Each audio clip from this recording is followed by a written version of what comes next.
In 1913, Niels Bohr proposed an atomic model that quantitatively explained the features of the structure of hydrogen atom and its spectrum.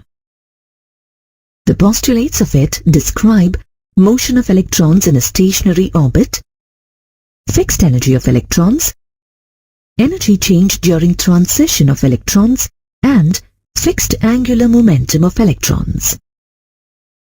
The first postulate states that the electron in the hydrogen atom can move around the nucleus in circular paths of fixed radius and energy called orbits. Orbits are arranged concentrically around the nucleus and are also called stationary states or allowed energy states. Electrons are held by the nucleus in orbits by a strong electrostatic force. According to the second postulate, the energy of an electron in the orbit remains constant until the electron absorbs energy to jump to a higher orbit, or releases energy to move to a lower orbit. So each emission or absorption of radiation energy represents the electron's transition from one stationary orbit to another. The energy difference between the two orbits is given by equation delta E is equal to E final minus E initial. The third postulate states that the frequency of the radiation emitted or absorbed can be represented by the equation nu is equal to delta E divided by H. That is, E2 minus E1 divided by H, where E1 and E2 are the energies of the lower and higher stationary states, and H is the Planck's constant. The fourth postulate states that an electron moving in a circular orbit has an angular momentum equal to the product of its mass me, linear velocity v, and radius of orbit r, which can be expressed as an integral multiple of h divided by 2 pi, where n is an integer that has the values 1, 2, 3, and so on, and h is the Planck's constant. Since angular momentum can only be an integral multiple of h divided by 2 pi, only certain fixed orbits or stationary states are allowed for electrons to move around the nucleus. Let us now get into more details of Bohr's theory of hydrogen atom. According to Bohr's theory, the stationary states for electron are numbered n is equal to 1, 2, 3, and so on. These integral numbers are called principal quantum numbers. The radii of stationary states or orbits can be given by the expression radius of the nth orbit Rn is equal to n square multiplied by the constant A0, which is equal to 52.9 picometer. This means that the smallest possible value of r, or the radius of the very first orbit, where the sole electron of the hydrogen atom found in its ground state is equal to 52.9 picometer. This radius is called Bohr's radius. The energy of a stationary state or orbit is given by the equation. Energy of the nth orbit, En, is equal to minus Rh multiplied by 1 divided by n square, where n is the principal quantum number of the orbit and Rh is Rydberg's constant, whose value is 2.18 multiplied by 10 raised to the power minus 18 joules. Energy of nth orbit of a hydrogen atom in electron volts is equal to minus 13.6 divided by n square. Thus, the energy of the ground state n is equal to 1 for hydrogen atom is equal to minus 2.18 multiplied by 10 raised to the power minus 18 joules. The energies of excited states can be measured in the same way and represented in the form of an energy level diagram. Note that the energy of the stationary state, n equal to infinity, is 0. At this energy level, the electron is completely free from the influence of nucleus. In other words, the hydrogen atom is said to be ionized. An electron emits energy as it approaches towards the nucleus, and hence its energy decreases with decrease in distance between it and the nucleus. This principle accounts for the negative sign of energies of electrons in various orbits. Bohr's theory also applies to other ions which are isoelectronic with hydrogen, such as helium plus, lithium 2 plus, and beryllium 3 plus ions that contain 1 electron each. The energies of the stationary states of hydrogen-like species are given by the expression En is equal to minus Rydberg constant multiplied by the square of atomic number divided by the square of principal quantum number. The orbit radii of these ions is given by the expression Rn equal to Bohr's radius multiplied by the square of principal quantum number divided by the atomic number. From the orbit energies and radii equations of hydrogen-like ions, it can be deduced that with increase in Z, the value of energy becomes more negative and the radius becomes smaller. Bohr's theory also states that the magnitude of velocity of electron increases with increase of positive charge on the nucleus, that is, increase of atomic number, and decreases with increase of principal quantum number.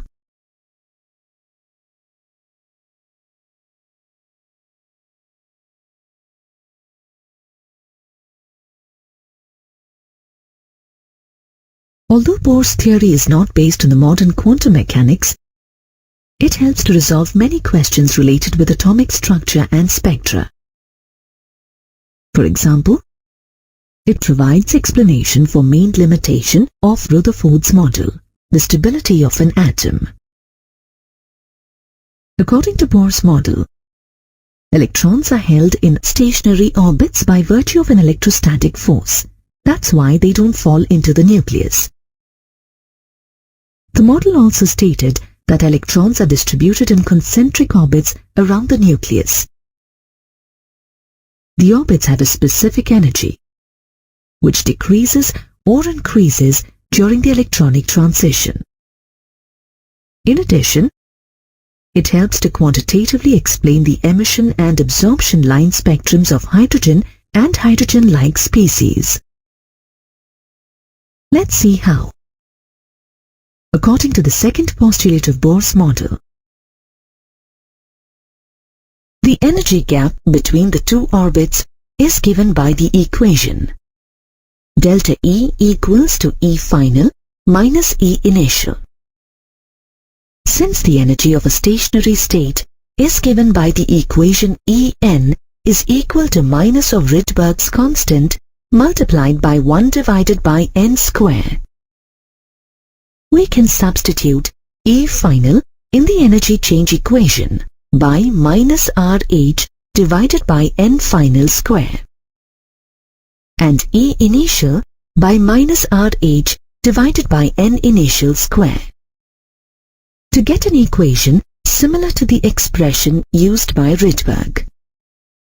Note that in case of absorption of energy, delta E is positive, and in case of emission, delta E is negative.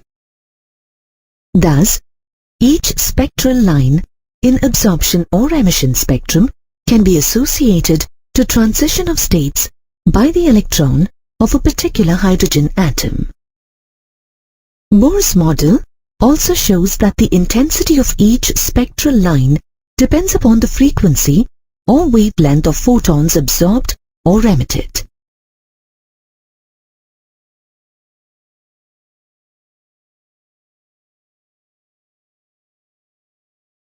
Because of the presence of multiple hydrogen atoms, a large number of spectral lines are observed. The frequency associated with the absorption and emission of the photon can be calculated using the equation delta E divided by h, where h is the Planck's constant. The wavelength can be calculated by dividing the velocity of electron with the frequency of the radiation. The more the number of photons of a particular frequency or wavelength absorbed or emitted, the more the intensity of the associated spectral line. Bohr's atomic model of hydrogen atom, therefore, helps to get most of the answers to the questions prevalent at that time. However, it could not explain the line spectrum of multi-electron atoms. Presence of doublets in the hydrogen spectrum when observed through sophisticated spectroscopes. The splitting of spectral lines in the presence of magnetic field, a phenomenon called Zeeman effect. The splitting of spectral lines in the presence of electric field, a phenomenon called Stark effect. The ability of atoms to form molecules through chemical bonding. And the dual nature of electrons, both as wave and particle. It contradicts Heisenberg's uncertainty principle, which says that it is possible to determine both the position and velocity of an electron simultaneously and accurately. Two important developments that questioned the rationality of Bohr's model are: 1. Dual behavior of matter, and 2. Heisenberg uncertainty principle. Let's understand these developments in detail. After the dual behavior of electromagnetic radiation was known, de Broglie proposed in 1924 that all matter has wave and particle-like properties. His theory implied that just like photons, every moving object, be it an electron, a ball, or a planet, has a wave nature. He also gave the relation between wavelength and momentum of a material particle based on the energy equations of photons in their wave and particle forms.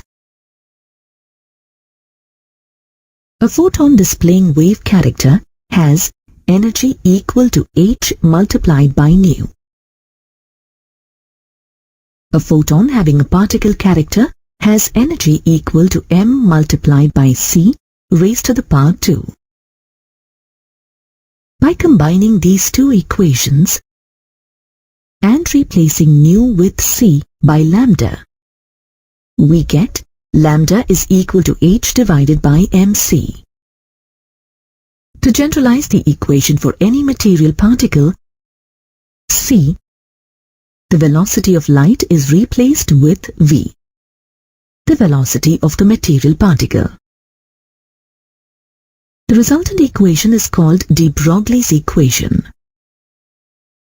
Since the momentum of a particle is the product of its mass and velocity, the relation between wavelength and momentum of a material particle can be given by de Broglie's equation.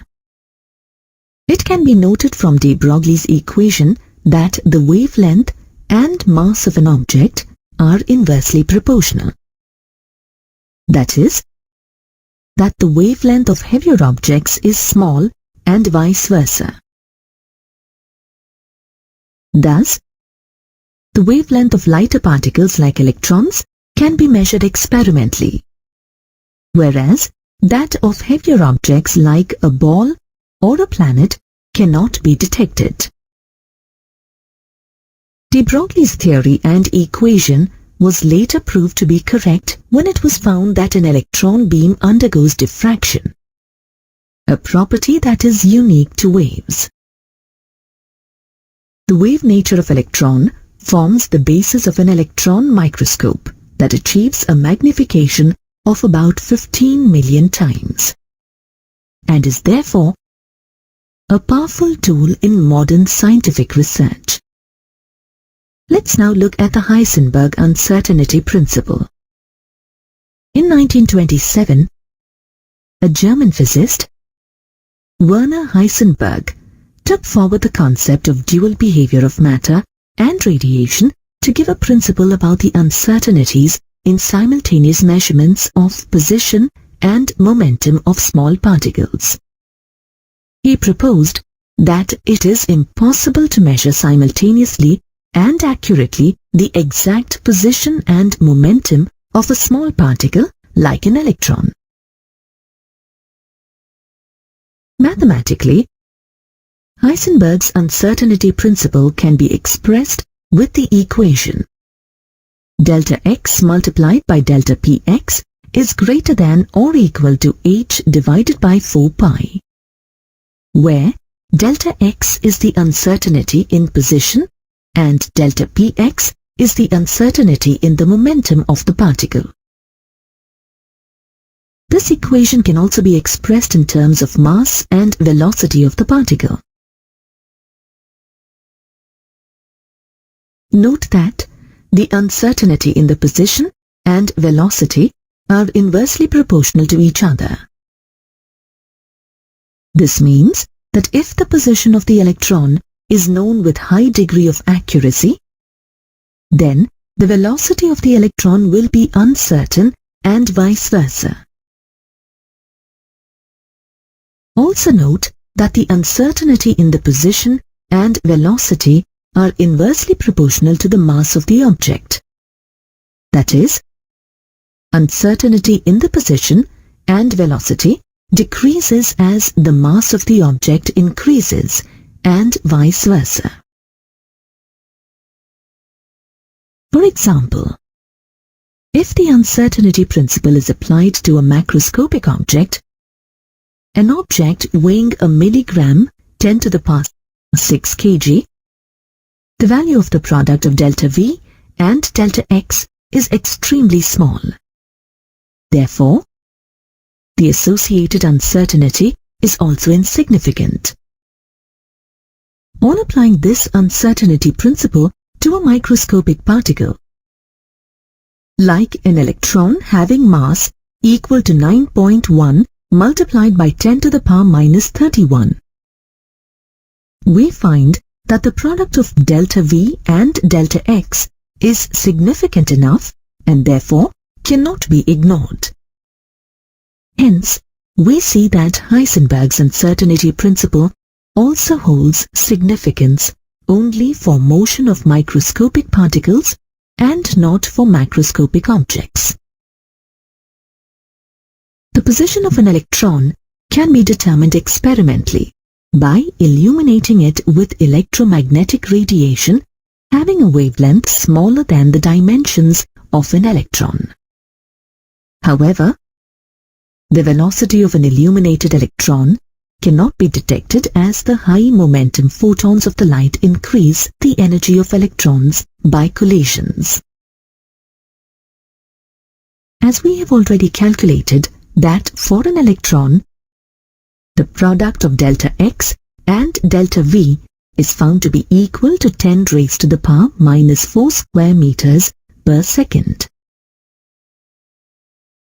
Therefore, the uncertainty in velocity can be calculated by substituting the value for delta X, say 10 to the power minus 8 meters, in the Heisenberg's equation. This means that if one tries to find the exact location of the electron to an uncertainty of only 10 to the power minus 8 meters, the uncertainty in velocity becomes positive and enormously significant. This value of uncertainty in velocity is so big that the classical picture of electrons moving in Bohr's orbits becomes unrealistic. As it is impossible to determine simultaneously and accurately the position and velocity for an electron at any given instant, it is not possible to talk about the trajectory of an electron. Thus, Bohr's model not only ignores dual nature of matter, but also contradicts the Heisenberg's uncertainty principle. Due to these inherent weaknesses in the Bohr's model, a need for such an atomic model arose which could account not only for the dual nature of electrons, but also be consistent with the Heisenberg uncertainty principle. This search led to the advent of quantum mechanics. The de Broglie's dual behavior of matter and Heisenberg's uncertainty principle gave birth to a completely new branch of science called quantum mechanics. Classical mechanics successfully explains the behavior of macroscopic objects, such as falling stone, on the basis of particle nature. It ignores the concept of the dual behavior of matter and thus fails to explain the behavior of microscopic particles, such as protons, electrons, and so on. On the other hand, as quantum mechanics is based on the wave properties of matter, it describes the behavior of microscopic particles in a much better way. Hence, quantum mechanics is a theoretical science that helps to study the motions of the microscopic objects that have observable wave-like and particle-like properties. Quantum mechanics was developed independently by Werner Heisenberg and Erwin Schrödinger in 1926. The fundamental equation in quantum mechanics is Schrödinger's wave equation. In quantum mechanics, the mathematical expression which describes the wave motion associated with a particle is popularly known as Schrödinger wave equation. It gives the probability of finding an electron at different points in an atom. The Schrödinger's wave equation is obtained by differentiating the equation for the standing wave of an electron in the hydrogen atom. In short, Schrödinger wave equation is written in terms of Hamiltonian operator as shown here. In this equation, E stands for total energy of the system, which includes kinetic energies of all the subatomic particles and potential energy due to attractive and repulsive forces operating in an atom. When Schrödinger wave equation is solved for an electron of an atom, such as hydrogen atom, it gives the values of the possible energy levels in which the electron can move, called quantized energy states, as well as the wave functions corresponding to these energy levels. Note that, in quantum mechanics, all the properties of a system are expressed in terms of a wave function. This is obtained by solving the Schrödinger's equation. The wave function, psi, is a mathematical function that represents amplitude of the wave. It does not carry any physical significance. Therefore, the square of the amplitude of electron wave, that is, psi square, gives the probability of finding the electron at a point within an atom. That is why the function psi square is called probability density and is always positive. By finding the probability density at different points in an atom, one can predict the region of space around the nucleus, within which the probability of finding the electron is the maximum. This three-dimensional space around the nucleus, where the probability of finding the electron is maximum, is called orbital. This is why the wave function for an electron in an atom is also called orbital wave function or atomic orbital. An electron can have multiple wave functions and therefore multiple atomic orbitals. Schrödinger wave equation can successfully explain all aspects of hydrogen and hydrogen-like species It, however, cannot be completely solved for multi-electron atoms. Such calculations show that the orbitals of multi-electron atoms are similar to the orbitals of hydrogen atom in most aspects. The principal difference between the orbitals of single electron atoms and the orbitals of multiple electron atoms is that the orbitals of multi-electron atoms are contracted due to increased nuclear charge. In addition, unlike orbitals of hydrogen or hydrogen-like atoms, whose energies depend only on the principal quantum number, the orbital energies in multi-electron atoms also depend on azimuthal quantum number, in addition to principal quantum number.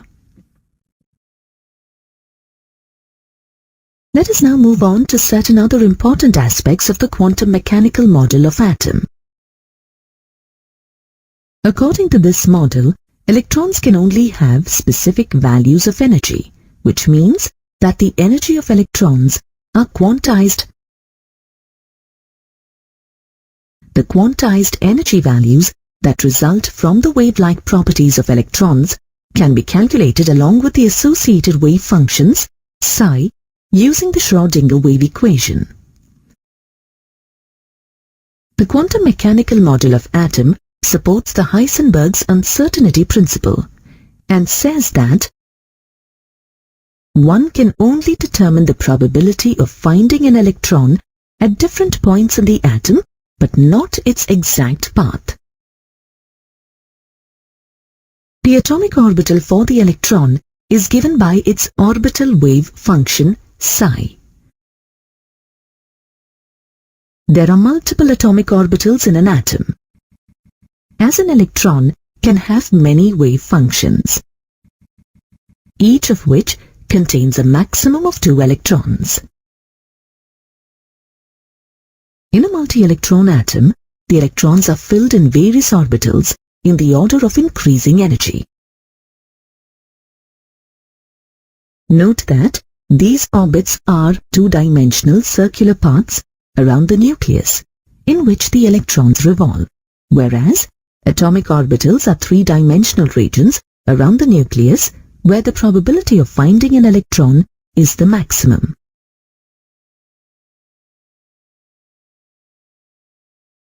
Now let us see how the atomic orbitals are distinguished by quantum numbers.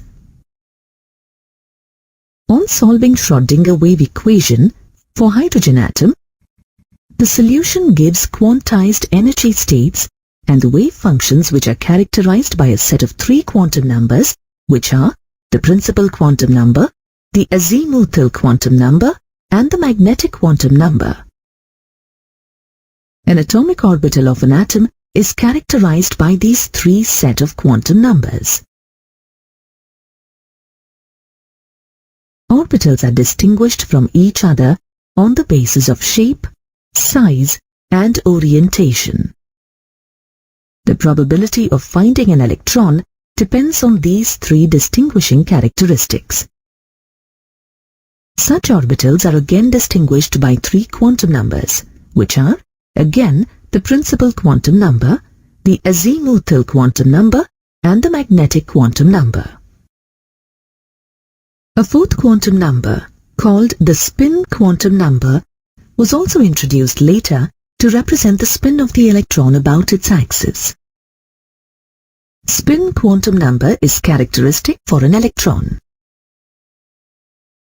Therefore, quantum numbers can be defined as a set of 4 numbers that provide the complete information about the electrons in an atom. Let's understand these quantum numbers in detail. The principal quantum number, denoted by the letter n, determines the size and, to a large extent, the energy of the orbital in which the electron resides. The size of an orbital increases with the increase in n. In other words, the larger the value of n, the greater is the distance of the electron from the nucleus. An electron needs energy to move to the higher energy levels as it has to overcome the forces of attraction from the nucleus. Hence, the energy of an orbital increases with the increase in n. Note that for hydrogen and hydrogen-like species, energy as well as the size of an orbital depends only on n. In addition, with the increase in the value of n, the number of allowed orbitals increases and are given by n square. Shells are denoted by the capital letters K, L, M, N, and so on for the values of n equal to 1, 2, 3, 4, and so on respectively. The number of electrons in a shell is given by 2n square. Therefore, for n equal to 1, there will be 2 electrons in the K shell, and for n equal to 2, there will be 8 electrons in the L shell. The number of electrons in M and N shells will be 18 and 32 respectively. As the energy increases with the increase in n, the energies of the various shells follow the sequence K less than L less than M less than N less than, and so on.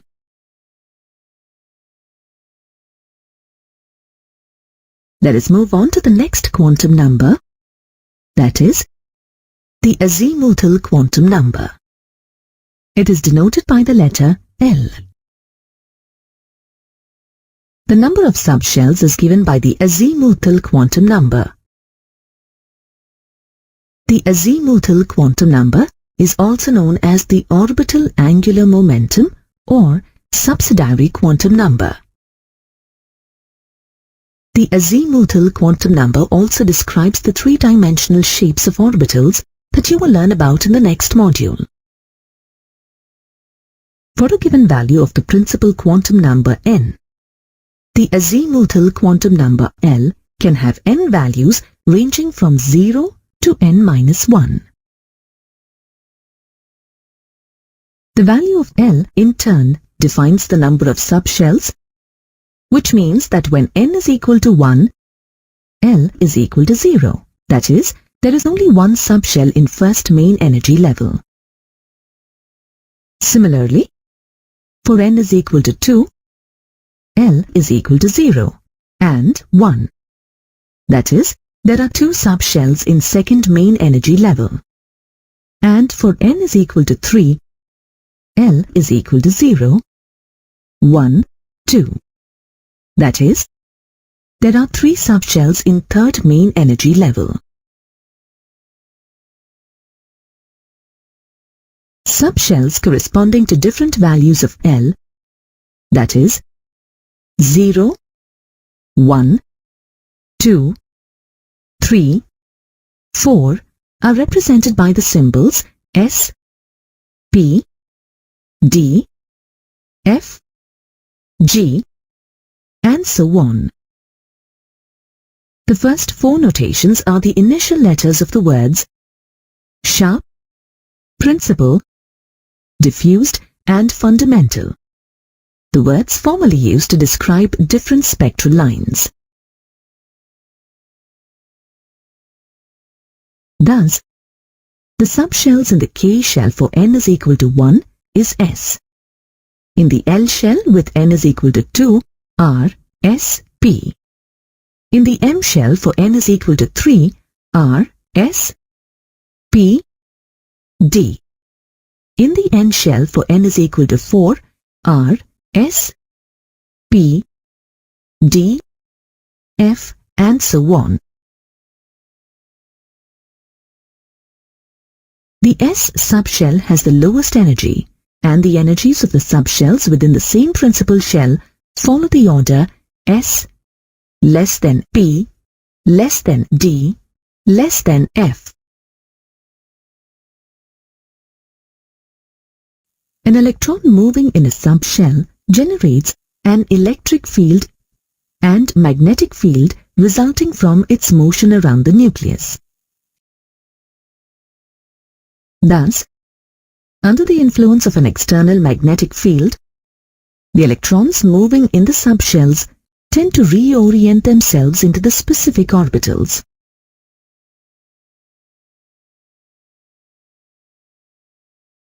The number of preferred orientations of electrons belonging to a subshell is given by another quantum number called the magnetic orbital quantum number ML. Each orientation corresponds to an orbital. Therefore, magnetic quantum number helps to determine the number of orbitals within each subshell. For a subshell, there can be a maximum of 2L plus 1 preferred orientations or orbitals with values ranging from -L to +L, including 0.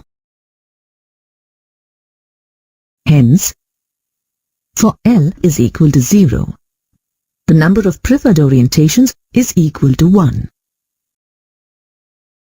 Thus, S subshell can have only one orientation in space and only one orbital. For L is equal to 1, the P subshell can have a maximum of 3 orbitals with orientations along the 3 axes. Similarly, for L is equal to 2, D subshell has 5 preferred orientations and hence 5 orbitals. Using the same calculation, F, G and H subshells can have 7, 9 and 11 orbitals each. Note that all orbitals belonging to a subshell have the same energies and therefore are called degenerate orbitals. Thus, the 3 quantum numbers can very well define the energy, shape and orientation of atomic orbitals. However, these quantum numbers fail to explain the presence of closely spaced lines, doublets or triplets in the atomic spectra of multi-electron atoms. To explain these lines, in the year 1925, George O. Lehn-Beck and Samuel Goudsmit introduced the 4th quantum number called the electron spin quantum number or MS. The two scientists suggested that just like the planet Earth, an electron rotates around its own axis while revolving around the nucleus.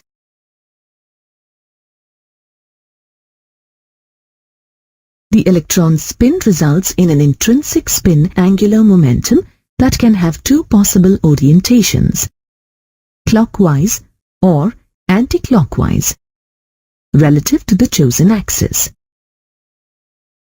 These orientations are defined by the spin quantum number ms that can take the values of +1/2 and -1/2. These values are represented by upward and downward arrows and are called spin up and spin down respectively. The 2 electrons belonging to a particular orbital always have opposite spins. We have already learned that in quantum mechanics, all the properties of a system are expressed in terms of a wave function. This is obtained by solving the Schrödinger's equation. The wave function, psi, is a mathematical function that represents amplitude of the wave. It does not carry any physical significance. Therefore, the square of the amplitude of electron wave, that is, psi square, gives the probability of finding the electron at a point within an atom. This is predicted by German physicist Max Born. That is why the function psi square is called probability density, and is always positive. By finding the probability density at different points in an atom, one can predict the region of space around the nucleus, within which the probability of finding the electron is the maximum. This three-dimensional space around the nucleus, where the probability of finding the electron is maximum, is called orbital. The probability of finding an electron is a function of distance r from the nucleus. The probability of finding an electron at a distance from the nucleus is called radial probability distribution. Let us look at the plots corresponding to the orbital wave function psi as a function of distance of an electron from the nucleus, that is, r, for the 1s and 2s orbitals. Similarly, look at the curves of probability density psi square as a function of radius for these orbitals. The following are the important conclusions that can be drawn from these plots. At r equals 0 or infinity, that is, at the nucleus or at infinite distance from the nucleus, the probability of finding an electron is 0. The peak of the curve indicates that the probability of finding the electron at this distance is maximum. For s orbitals, the number of peaks obtained in the plots is equal to the n value. Hence, for 1s and 2s orbitals, the number of peaks obtained are 1 and 2 respectively. For 1s orbital, the probability density is found to be the maximum in the vicinity of the nucleus and decreases sharply as the distance from the nucleus increases. On the contrary, for 2s orbital, the probability density first decreases sharply to 0 and then increases to reach a small maxima before it drops again to 0 with the increasing value of the radius. The region where the probability density function reduces to 0 is called radial nodes or nodal surfaces or nodes. For s orbitals, the number of radial nodes increases with the value of the principal quantum number n, and found to be equal to n-1. Therefore, 1s orbital does not show any nodes, whereas 2s and 3s orbitals show 1 and 2 nodes respectively. Probability density of electrons can be depicted with the help of the charge cloud concept or charge cloud diagrams. In this, the cloud of negative charge is represented by means of dots. Note that a dot represents the location of the electron at a given point of time. The cloud of negative charge is denser in certain parts than others. This indicates that the probability of finding the electron is maximum in that region.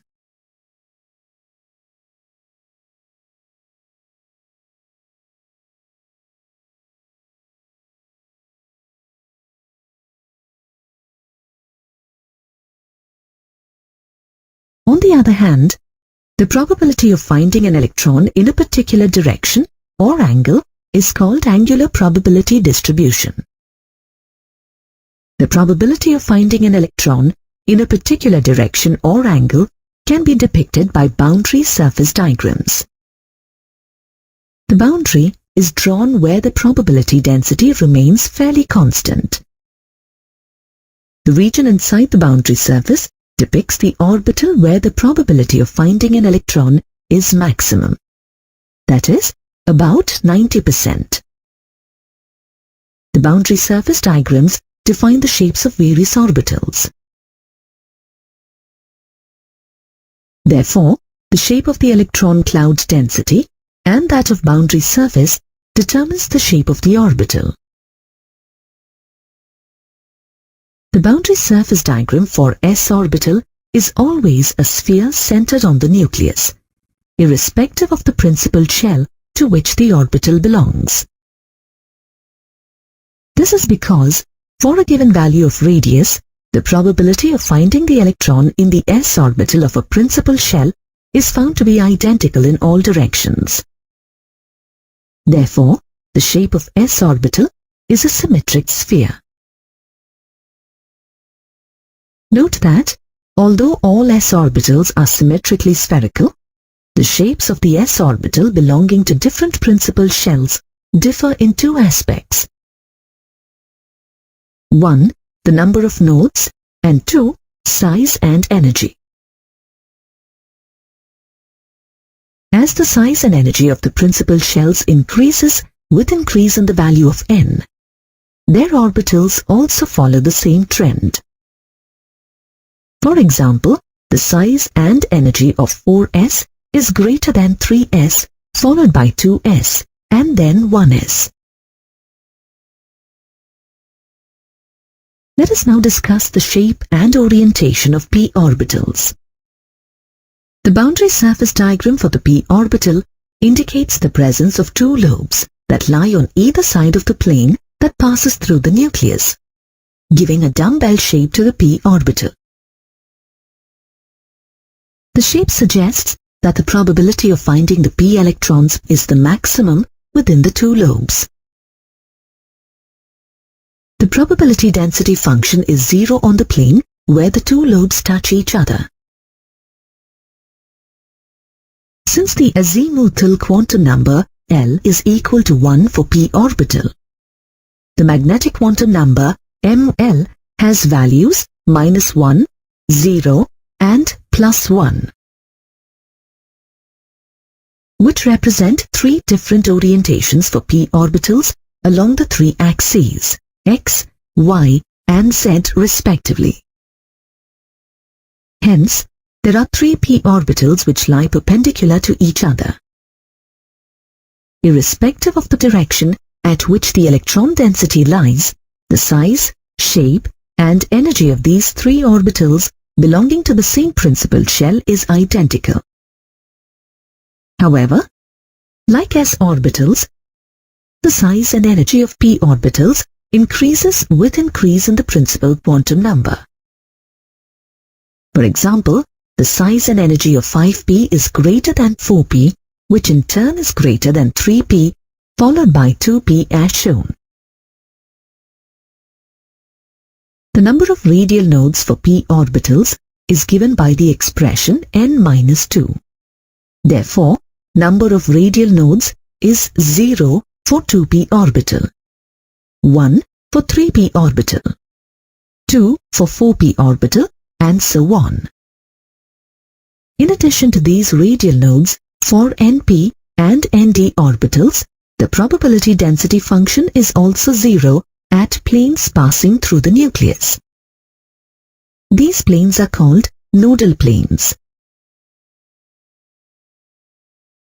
Number of nodal planes for a p orbital is 1. That is, the plane which passes through the origin at which electron probability of finding an electron is 0 is called a nodal plane. For example, the nodal plane for py orbital lies along xz plane. Nodal plane is also called angular node, and number of angular nodes for a p orbital is equal to the value of azimuthal quantum number L.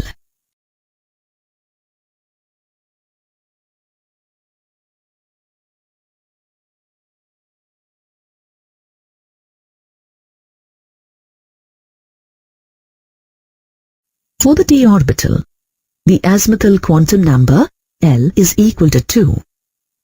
Therefore, the number of possible orientations given by the magnetic quantum number ML is 5, corresponding to ML is equal to -2, -1, 0, +1, +2. The boundary surface diagrams pertaining to these orientations, designated as dxy, dyz, dxz, dx square minus y square, and dz square are shown. Note the similarity in shapes of the first 4d orbitals, which are different from the fifth orbital, dz square. The shape of dz square is donut shape. All the 5d orbitals belonging to a principal shell have the same energies. The size and energies increase with increase in the principal quantum number. For example, the order of the size and energy of various d orbitals is 5d greater than 4d, which in turn is greater than 3d. The number of radial nodes for d orbitals is given by the expression n-3.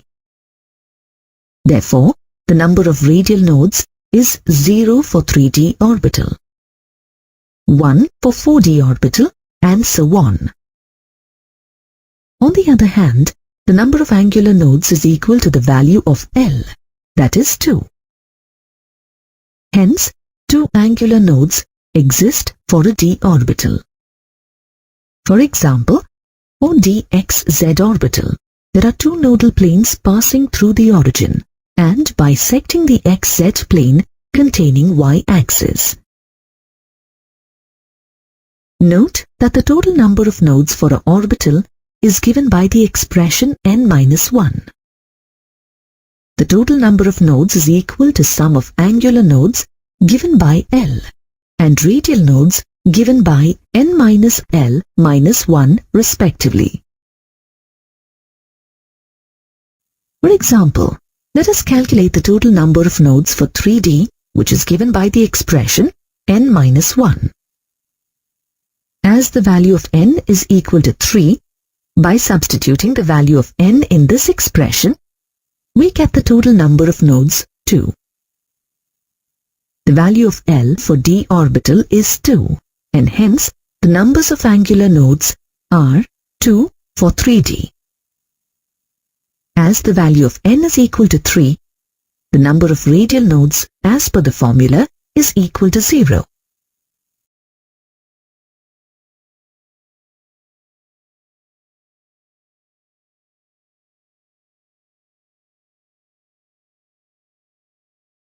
Let's now have a detailed look at the energies of orbitals. As stated earlier, in general, the energy of the orbitals increases with the principal quantum number, and the energies of all the orbitals belonging to a subshell remains the same in the ground state. For single electron systems, such as hydrogen and other isoelectronic species, such as unipositive helium-ion and dipositive lithium-ion, the energies of all the orbitals for a given value of n are the same, irrespective of their subshell in which it is present, s, p, d, or f.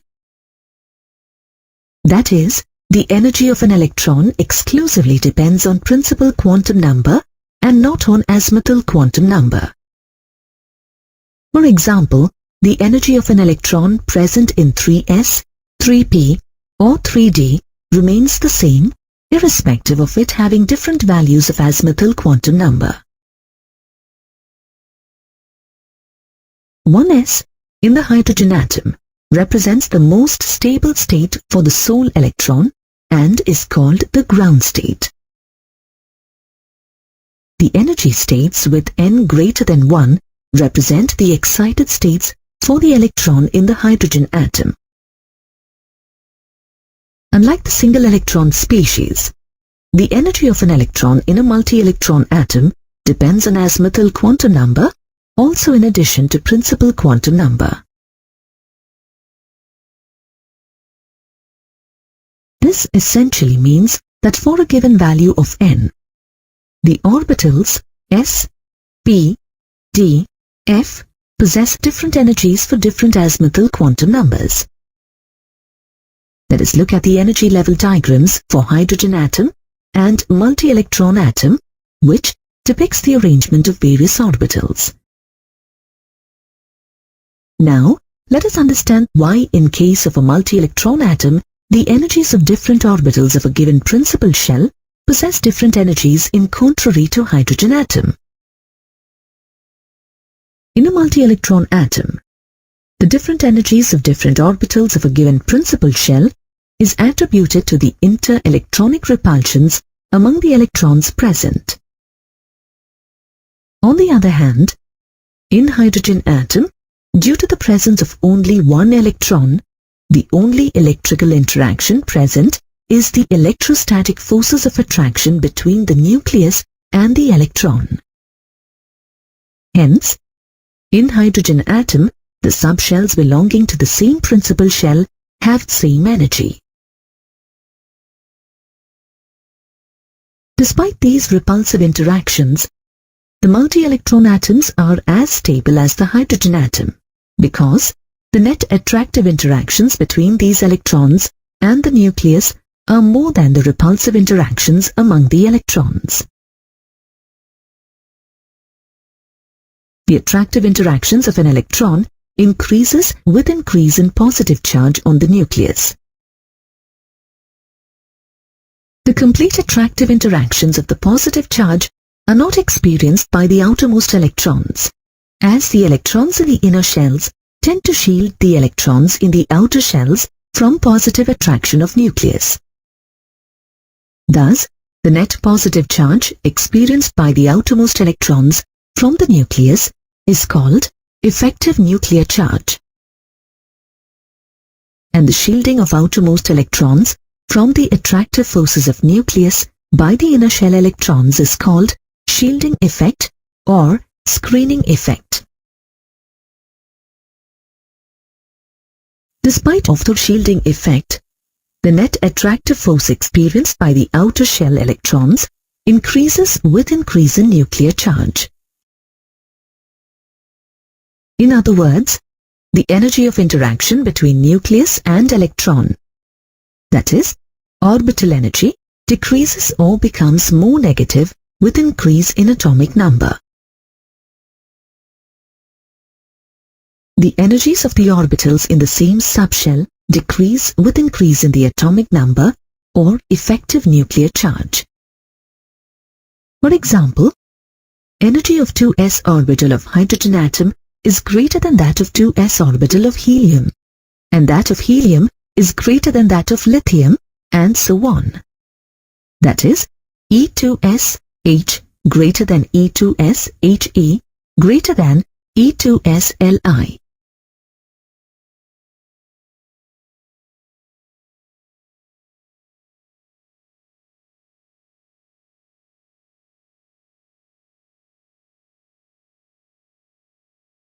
The attractive and repulsive interactions in a multi-electron atom depend upon the shape of the orbital and shell. As the shape of s orbital is spherical, it shields the electrons more effectively as compared to p or d orbitals present in the same shell. In addition, due to spherical shape, the electron in the s orbital spends more time closer to the nucleus in comparison to p orbital. Similarly, the electrons in the p orbital spend more time closer to the nucleus in comparison to d orbital. This is due to the difference in the shape of their orbitals. Since the shape of the orbitals is defined by azimuthal quantum number L, we can say that the effective nuclear charge experienced by the orbital decreases with increase in the value of L. Therefore, s orbital with L equal to 0 is more tightly bound to the nucleus as compared to p orbital with L equal to 1 and d orbital with L equal to 2. Due to the difference in the net effective nuclear charge experienced by different orbitals of a principal shell, the degeneracy is lost and hence they show different energies. Because the effective nuclear charge experienced by the orbitals decreases with increase in L, the energy of s orbital is lower than that of p orbital, and that of p orbital is lesser than d orbital and so on. With the increase in shell number n, the energy of the orbitals also increases. As a generic guideline, the lower the value of n plus L for an orbital, the lower is its energy. This explains why 4s possess lesser energy than the 3d orbital. If two orbitals have the same value of n plus L, for example, 2p and 3s orbitals, the orbital with lower value of n, that is 2p, will have the lower energy. The filling of electrons into the orbitals of an atom is governed by the Aufbau principle, Pauli's exclusion principle, and Hund's rule of maximum multiplicity. Let us start with Aufbau principle. Aufbau is a German word which means building up or construction. Here, building up refers to the sequence in which the electrons enter into various atomic orbitals. This principle states that, in the ground state of the atoms, the orbitals are filled in the order of their increasing energies. This means that electrons first occupy the lowest energy orbitals available to them, and then enter into the higher energy orbitals successively. The order in which the various orbitals are filled is 1s, 2s, 2p, 3s, 3p, 4s, 3d, 4p, 5s, 4d, 5p, 6s, 4f, 5d, 6p, 7s, and so on. This order can be represented in the form of a diagram as shown here, in which the direction of arrows indicate the order of filling of the orbitals. This representation can be conveniently remembered. The energy of an orbital is determined by using the n plus L rule. According to this rule, the lower the value of n plus L for an orbital, the lower is its energy. If two orbitals have the same n plus L value, the orbital with lower value of n has lower energy and hence is filled first. For example, for 4s orbital, the value of n and L are 4 and 0 respectively. Hence, the n plus L value of 4 plus 0 equal to 4. For third orbital, the value of n and L are 3 and 2 respectively. Hence, the n plus L value is 3 plus 2 equal to 5. This shows that the 4s orbital will be filled first, as the 4s orbital has lower value of n plus L than the third orbital has. The orbitals 2p and 3s have same value of n plus L, which is 3. Now, as per the n plus L rule, the orbital with the lower value of n has lower energy and hence is filled first. Thus, 2p is filled first, followed by 3s.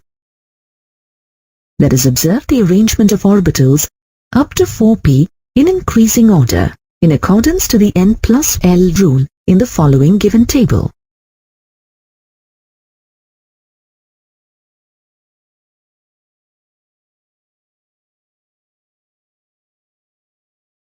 Next, let us move on to Pauli's exclusion principle. Austrian scientist Wolfgang Pauli has put forward the principle called Pauli's exclusion principle. This exclusion principle provides certain restrictions for the number of electrons to be filled in various orbitals.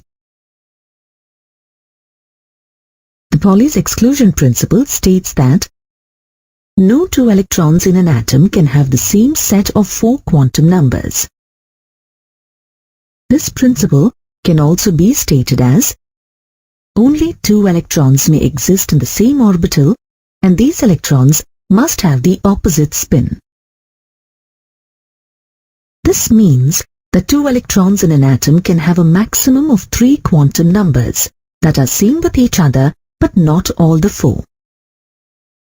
Note that if one electron spins in clockwise direction, the other electron spins in anti-clockwise direction. Let us write the values of 4 set of quantum numbers for 2 electrons in 1s orbital. As shown here, the values of n, l, m and s for the first electron are 1, 0, 0 and plus half. The values for the second electron are 1, 0, 0 and minus half. This shows that the 2 electrons have the same values for n, l and m, but different values for s. This indicates that the maximum number of electrons that can be accommodated in an orbital is 2. Similarly, as p, d and f subshells have 3, 5 and 7 orbitals, they can have the maximum number of electrons equal to 6, 10 and 14 respectively. We know that the total number of subshells that can be present in a shell is equal to the value of n, which is the principal quantum number. This principle has an immense value as it gives the maximum number of electrons that can be accommodated in a shell, which is equal to 2n square. For example, if the value of n is 2, the total number of electrons can be calculated by substituting the value of n into n square, which is equal to 2 multiplied by 2 square, which is equal to 8.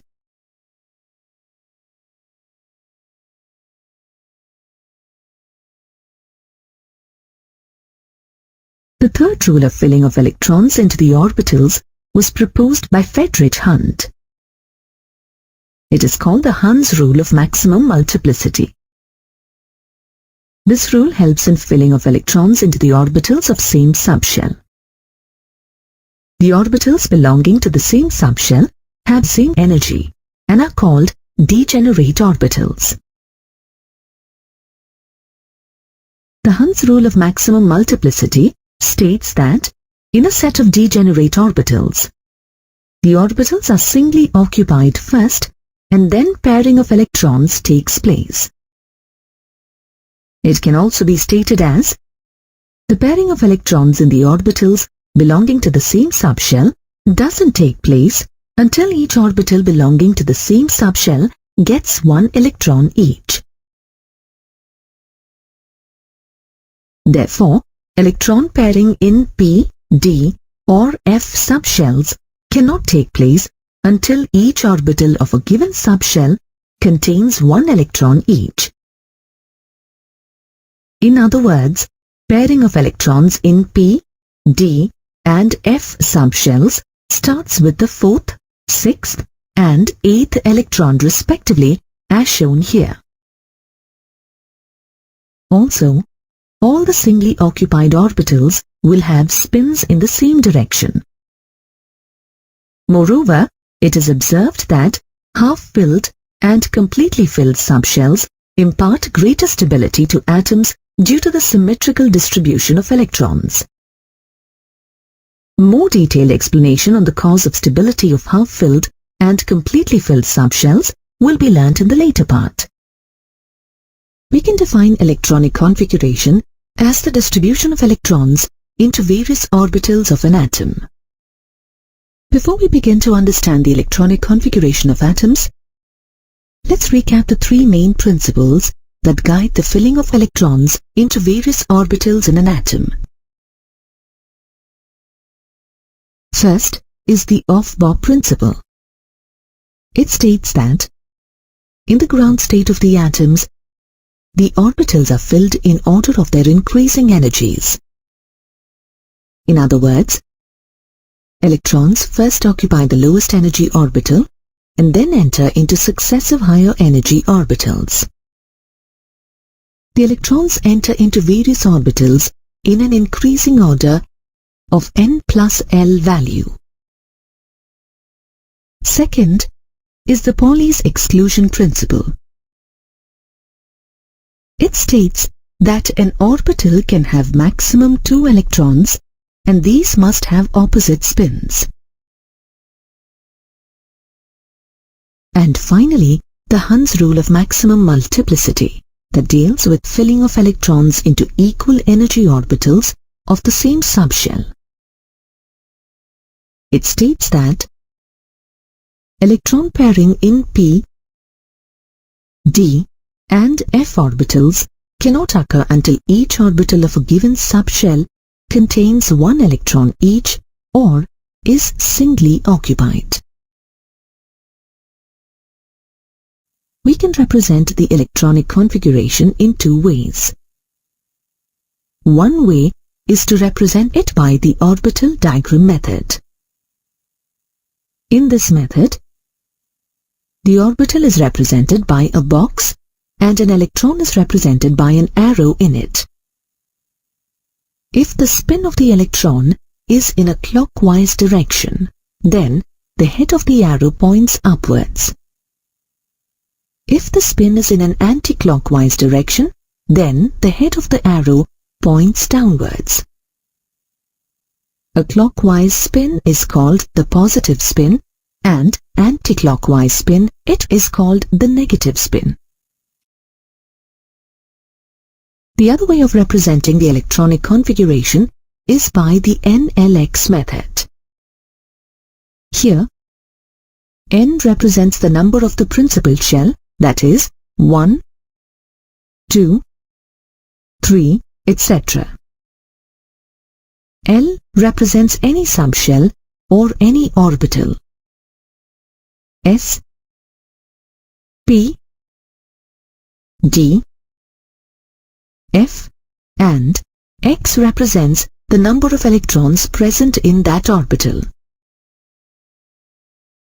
For example, 3p2 denotes that the p subshell of the third principal orbit contains 2 electrons.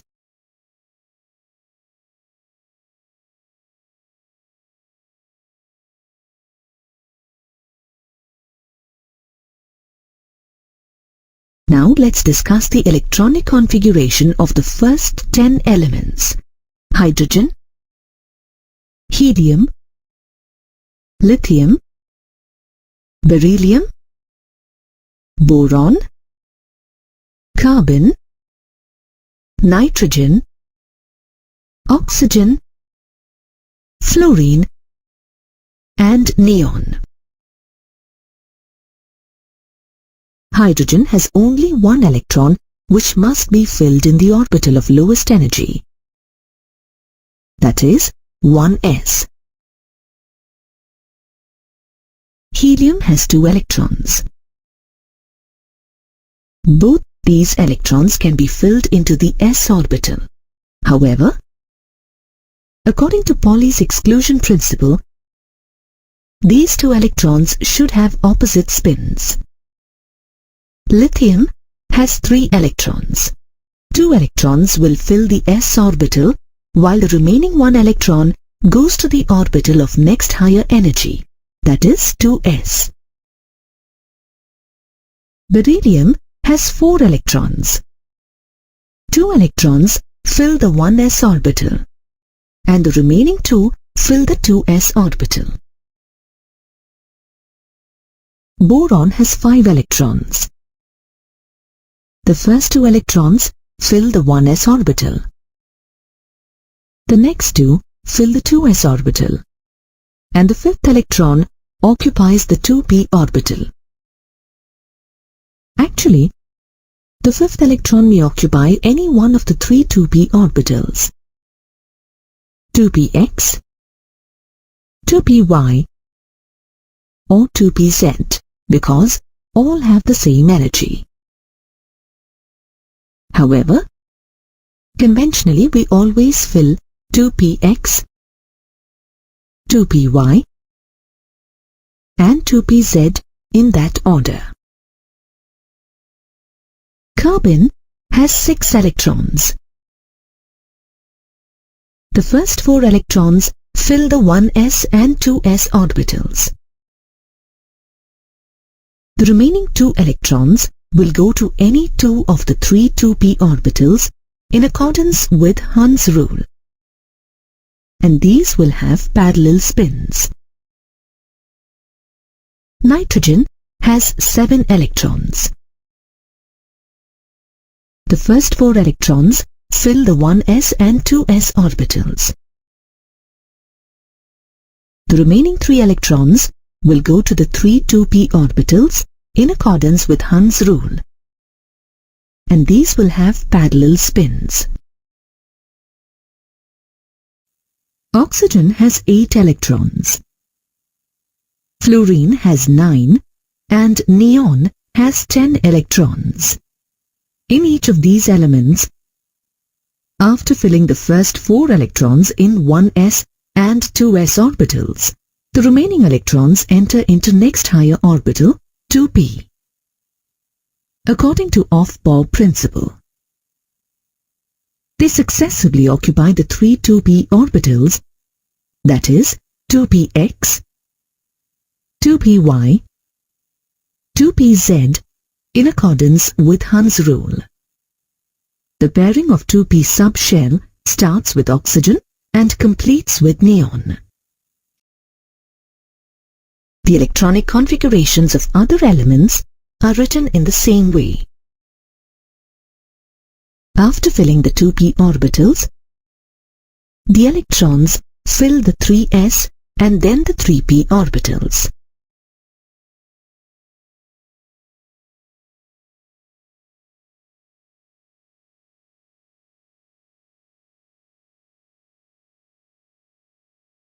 We can also write the electronic configurations of most of the elements in a simplified manner or condensed form. For example, the element sodium, that has 11 electrons, has 1 electron more than its nearest noble gas, neon. The 11th electron will enter the 3s orbital. Therefore, the electronic configuration of sodium, which is 1s2, 2s2, 2p6, 3s1, 1s2, 2s2, 2p6, 3s1, can also be written in a condensed form as neon 3s1. Similarly, the electronic configuration of magnesium can be written in a condensed form as neon 3s2. Observe how the electronic configurations of elements with atomic numbers 11 to 17 are written in a condensed form in terms of neon. Argon, whose atomic number is 18, has a completed 3p orbital. Therefore, the electronic configuration of potassium, which has 1 electron more than argon, can be written as argon 4s1, where Ar represents the core of noble element argon.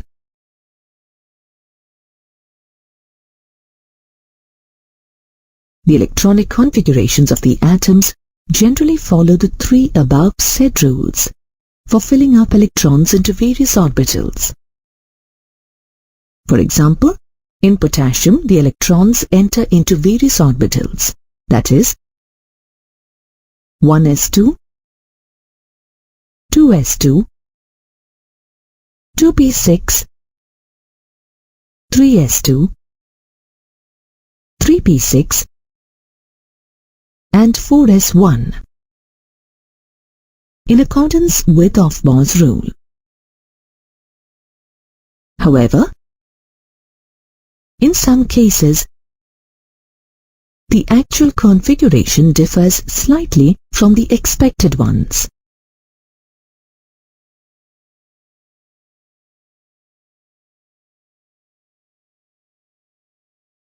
The electronic configurations of chromium that has 24 electrons and copper that has 29 electrons do not follow the general trend. The electronic configuration of chromium is expected to be as 1s2, 2s2, 2p6, 3s2, 3p6, 3d4, 4s2, and the electronic configuration of copper is expected to be 1s2, 2s2, 2p6, 3s2, 3p6, 3d9, 4s2. But actually their configurations are 1s2, 2s2, 2p6, 3s2, 3p6, 3d5, 4s1, and 1s2, 2s2, 2p6, 3s2, 3p6, 3d10, 4s1 respectively. This happens in certain elements when two subshells differ slightly in their energies. An electron may shift from a subshell of lower energy to a subshell of higher energy. If this shift results in symmetrical distribution of the electrons in the orbitals of the subshell that has higher energy. The anomaly in chromium is attributed to the fact that half-filled orbital 3d5 has lower energy and extra stability.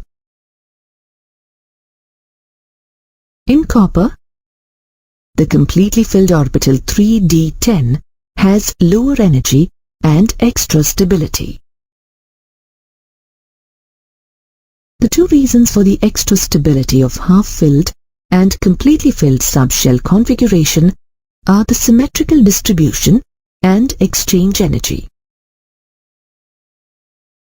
From the expected electronic configuration of chromium, if one of the 4s electrons shift to the vacant 3d orbital, the distribution of the electrons will become more symmetrical, and this will impart extra stability. Similarly, in the expected electronic configuration of copper, if one electron from the lower energy 4s orbital is shifted to higher energy 3d orbital,